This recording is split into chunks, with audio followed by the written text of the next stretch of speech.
Hello बच्चों, चलिए प्रश्न पढ़ते हैं। प्रश्न दिया है बसंतीकरण द्वारा पुष्पन किसमें उत्प्रेरित होता है।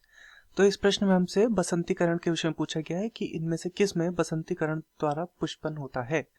विकल्प ए जिमीकंद, विकल्प बी हल्दी, विकल्प सी गाजर, विकल्प डी अदरक।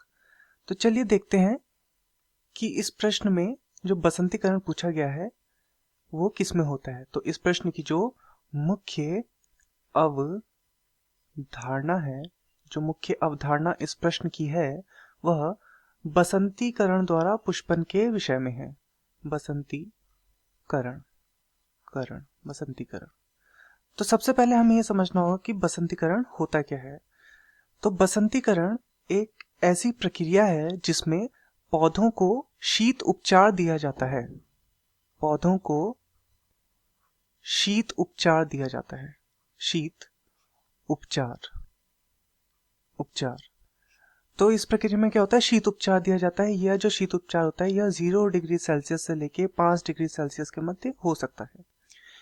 इस तापमान पर पौधों में वृद्धि कराई जाती है। इस ताप पर पौधों में वृद्धि कराई जाती है तथा ग्रीष्म में इन्हें पुष्पन के लिए तैयार किया जाता है। ग्रीष्म में पुष्पन के लिए इन्हें तैयार किया जाता है। तैयार किया जाता है। तो ये जो प्रक्रिया है ये कहलाती है बसंतीकरण। यदि हम देखें कि ऐसा किस में किया जाता है तो ये है गाजर। तो गाजर इसका एक उदाहरण है।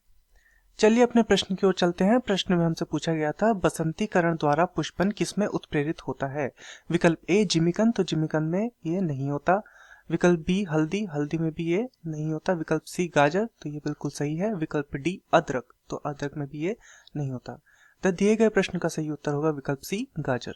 मैं आशा करता हूँ आपकी यह समझ में आया होगा। धन्यवाद।